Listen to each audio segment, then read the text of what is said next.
If you read the county reports, the backroads look harmless. Gravel, a church, a creek, a switchback, a school bus stop. Locals call it quiet. The maps agree. But at night, the hills remake themselves, and the space between mailboxes belongs to things the manuals won't name. 13 drivers, hikers, and night shift folks sent these to me with county names faded and mile markers blurred. They don't want fame. They want you to listen to the rules. If a light waits where no house stands, don't follow it.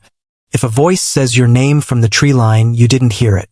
If you pass the same rusted fridge twice, you turn around once. The old men on store benches will tell you the rest if you bring coffee and keep your mouth shut. These files are stitched with habit and warning. Hear them like weather. Count your turns. Don't whistle. And when the road narrows to one lane and a bridge older than your grandfather rises out of fog, you do not stop to be polite. You ease on. You ignore the knock. First road. Route 17 curls past a shuttered store and a one-lane iron bridge. Etiquette says flash once and wait. Locals add a rule. After midnight, you don't stop on iron. A couple idled anyway, seeing headlights start from the far bank, then blink out. Halfway across, something knocked twice under the boards. No hollow ring, just knuckles on wood. The car sagged, as if a weight had stepped aboard. They rolled on. The knocks paced them to the crown, then quit. On the far side, muddy handprints smudged the rear doors, fingers too long. The old men said you don't wait for ghosts to wave. You drive through. Second road. A gravel spur marked private loops by a blue-painted house with shuttered windows and 2 mailboxes sharing the same last name. Nights. A woman sits on the porch shelling beans she never finishes. A delivery driver slowed to confirm an address. Her voice came sweet as iced tea, telling him to back up to the second box. As he idled, the scanner spoke his name in a monotone, then read his plate. He looked up and saw the porch woman speaking, but her mouth didn't move. A second voice, low and flat, came from the dark hall behind her, saying the same words a beat later. He waved and pulled away. In his mirror, the 2 mailboxes traded places without hands. Locals say don't stop where a house pretends to be 2. Third road. The coal camp past Slate Gap ends at a tipple skeleton and a sign that says "No trespassing." Then a second, older sign that says "Keep out" in hand-painted red. 2 night fishermen took the dirt lane anyway to reach the creek.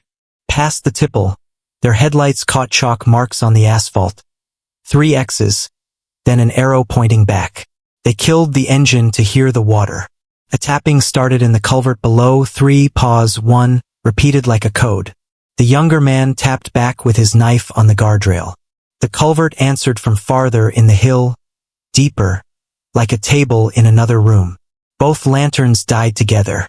When they fled, the chalk had turned to O's, wet and fresh. The men don't fish there.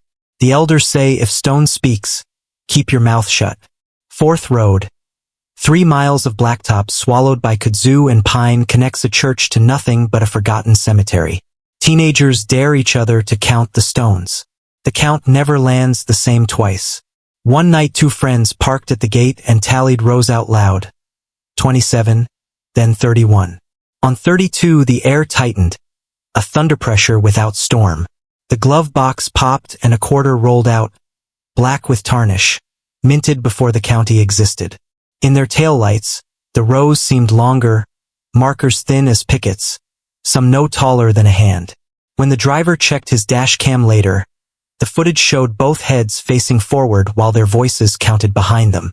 He mailed the quarter back to the church with no return. The old folks say don't count what's still counting you. Fifth road. The knot deer lives on County 61, where the asphalt narrows and the oak roots heave the edge like waves. A nurse headed home on second shift watched a buck step from the ditch and fold its legs the wrong way, knees bending where no knees should. It tilted its head as if listening to a frequency above the tires, then matched her at 40 shoulder to shoulder without running.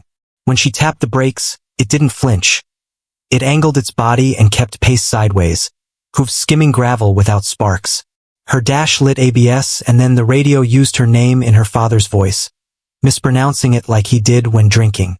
She held speed and stared at the center line. At the next mailbox, the thing walked backward into the trees, spine unwinding. Locals say if a deer looks back like a person, it isn't. 6th Road. Sheriff's blues appeared in a lone mirror by the quarry. A single light pulsing from low in the ditch. No car behind it. A college kid eased to the shoulder anyway, window down, wallet ready. The light slid up beside his door and hung there, bright but without glare, bathing the cab in cold. A voice through the CB asked for license and insurance in the tone of the trooper who'd lectured him last fall. The kid remembered the rule about one blue light and put his hands at 10 and 2. He named the nearest exit, said he would stop there. The light bobbed like a nod, then dipped under the chassis and went out. He drove to town and filed nothing. The old trooper said the quarry has its own patrol. Locals say the hills keep their own calendar. Travelers pay when they forget it. 7th Road. An old bus route winds past a roofless schoolhouse and a pull-off where a rusted blue bird sits half-buried in sumac.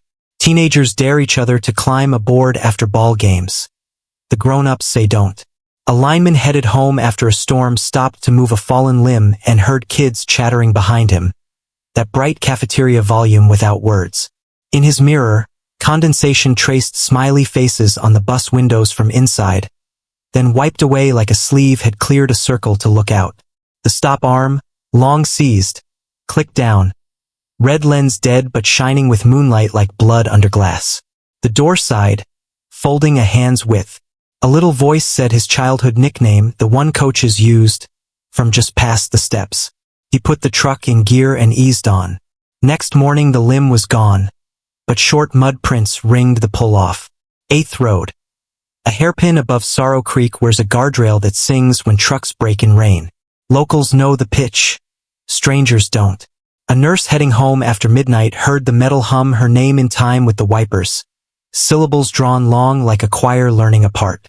The sound came from ahead, then from behind, then left like the curve had learned to throw her own voice back at her.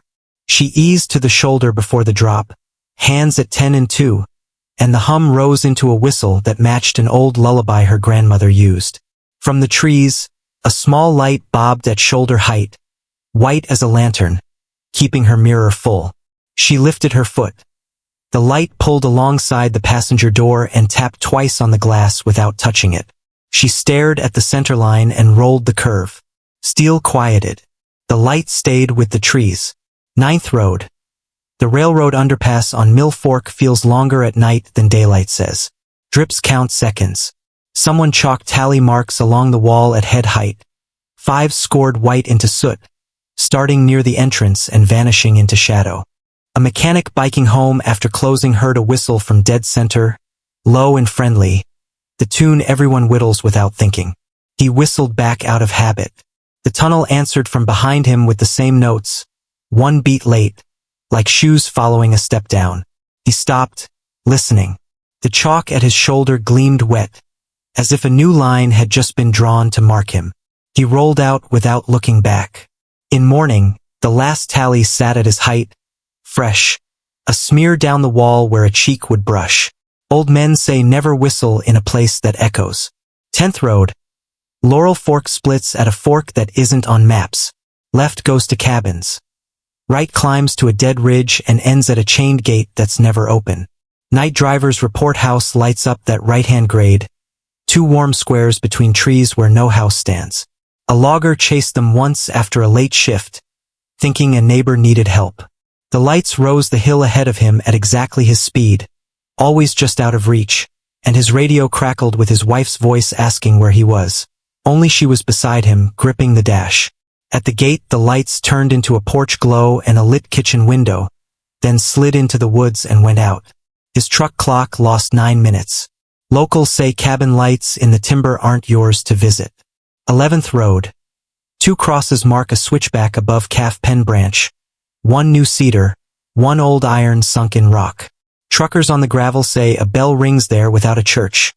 A small handbell tone that jingles once as you pass the first cross and again at the second if you don't touch the brake. A courier hauling blood to the hospital heard the bell behind him at the midpoint, then ahead like he had been passed by something that never showed in the mirror. His speed stayed steady, but the odometer leapt a mile between turns while the GPS froze the map. At the overlook, his cooler sat in the passenger seat buckled in, though he swore he'd strapped it behind him. He drove on without stopping. Old men say don't stop between two crosses after midnight. 12th Road. The corn stand on Birdsong Pike closes by dusk, but the honor box still sits under a tin roof.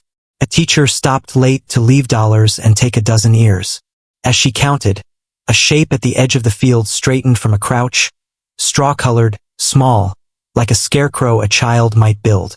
It lifted its arm, then its other like testing joints, and began to step onto the gravel without bending its knees. The honor box lid rattled, coins chiming to a beat that matched her pulse.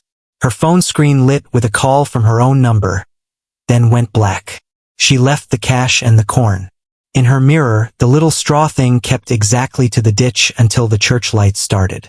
13th Road. The boat ramp at Stiller Run dead ends into black water under a low bridge. After storms, folks hear a baby crying there, thin and steady, never closer, never farther. A paramedic headed home after a double followed the sound down to the ramp with his windows up, thinking of car seats and dark water.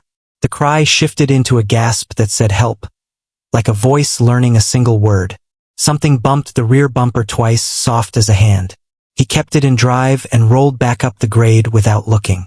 In his camera later, taillight glow painted 5 wet prints on the concrete, fingers long as eels. He did not return. Count your turns, not the miles. If a backroad offers you light, noise, or company after midnight, decline and drive on. The hills remember manners.